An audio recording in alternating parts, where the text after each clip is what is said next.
Ô, Roberta, sabe que durante a pandemia, né, a gente viu muita maluquice de pessoas que diziam ter elixir mágico, né, um remédio mágico para resolver todos os problemas da Covid-19. Inclusive aqui nos Estados Unidos, assim como a gente viu no Brasil, tem picareta, tem charlatão, tem todo tipo de gente, né? E agora, uma família da Flórida, 4 membros de uma família acabaram sendo condenados por vender o que eles diziam que era um remédio para combater a Covid, e na verdade era um alvejante industrial tóxico que podia trazer sérios problemas para o organismo. O pai, chamado Mark Grannon, e os filhos, né, Jonathan, Joseph e Jordan, foram culpados por fraudar a saúde aqui nos Estados Unidos, podem ser condenados até 5 anos de cadeia. Uma situação que chama a atenção, já que na pandemia tinha maluco vendendo de tudo, né? E esse tipo de elixir mágico, desde que a gente conhece a humanidade, o pessoal tenta vender e, na verdade, nem sempre é algo real. Normalmente é picaretagem, né? Era dióxido de cloro, segundo as autoridades aqui dos Estados Unidos, e os membros dessa família, os 4, estão presos agora.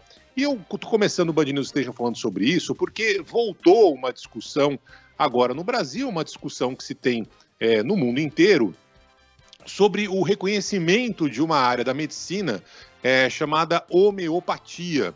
Desde 1980, a prática é regulamentada no Brasil. O Conselho Federal de Medicina reconhece a homeopatia, que é usada, inclusive, no SUS, Sistema Único de Saúde. Uma pessoa pode procurar a homeopatia. Só que agora o Conselho Federal de Medicina disse que está revendo essa confirmação, que desde 80 existe no Brasil, desde 1980, ou seja, estão revendo a homeopatia como especialidade médica, o reconhecimento dessa prática no Brasil. Uma prática que já é conhecida mundialmente, mas novas pesquisas, novos levantamentos colocaram em dúvida a homeopatia, não só no Brasil, mas em outros países, Austrália, no Reino Unido, algumas pesquisas mostrando que não é real, que é placebo e tudo mais. Muito bem.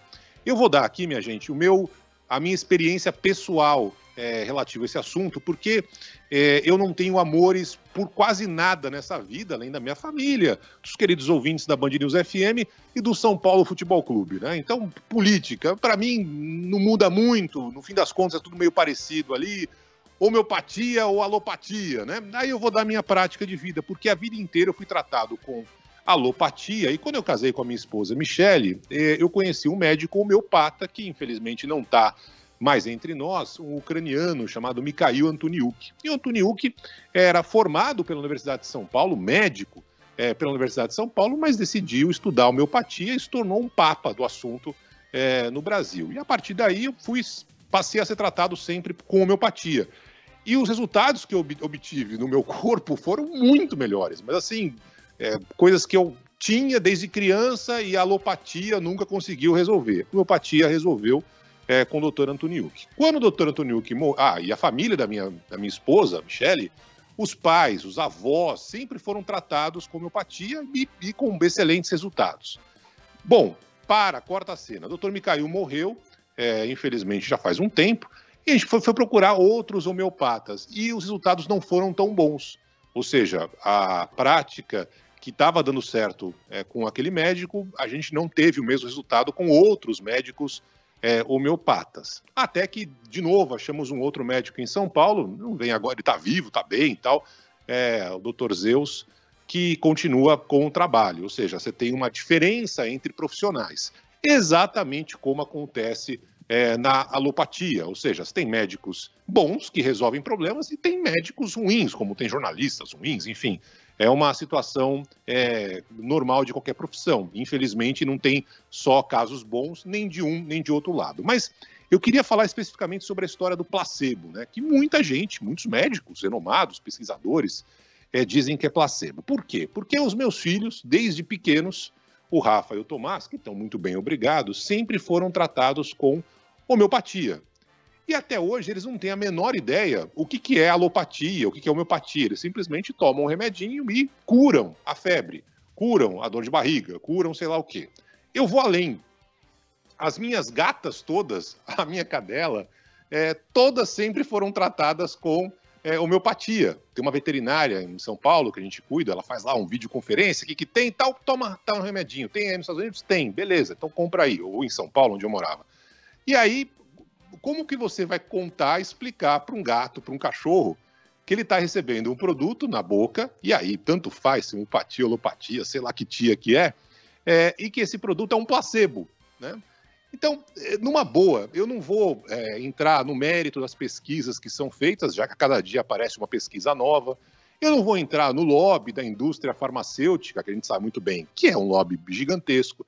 Eu não vou entrar na diferença de pensamento entre pesquisadores que defendem só um lado da moeda ou defendem o outro lado da moeda. Eu vou entrar na minha experiência pessoal, ou seja, a homeopatia funcionou.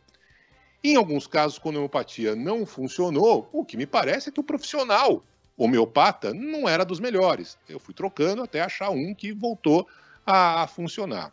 Agora, você explicar como que uma criança, um bebê, é tratado e curado com homeopatia, sem saber que está tomando o remédio, eu acho complicado explicar. Ou, como você explicar que um gato, um cachorro, que está sendo tratado com homeopatia, cura, resolve o problema, sem saber que está tomando um remédio. Então não tem a menor ideia se é placebo, se não é placebo, se é homeopatia, aleopatia, enfim, não tem ideia. Então, eu estou dando experiências minhas, para dizer no final das contas que acho que cada um tem o direito de ser tratado como achar melhor.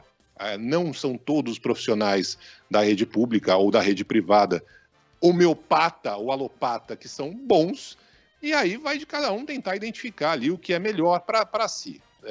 A minha experiência de vida, a minha experiência pessoal é que a alopatia tem resultados bons, importantes, mas nem sempre resolve tudo. E assim como a homeopatia também resolve muita coisa e, evidentemente, você tem que achar um bom profissional. Acho uma pena, acho um retrocesso se o Conselho Federal de Medicina voltar atrás nessa decisão da década de 80, que está sendo revista agora por uma pesquisa, por outra pesquisa, sei lá eu, que está saindo por aí. Tem que ver o resultado prático, né? E o resultado prático, pelo menos aqui no meu caso, foi extremamente positivo. Robertinha. Que legal, Barão. Interessante ouvir seu depoimento e agradecendo também as várias mensagens dos nossos ouvintes falando sobre homeopatia, sobre essa discussão que existe há muitos anos aqui no Brasil, no mundo também. E vários me chamou a atenção dizendo que conseguiram curar bronquite crônica com a homeopatia depois de tentarem com outros medicamentos tradicionais. Andréia, a Leandra, ouvinte final de telefone 6662 também.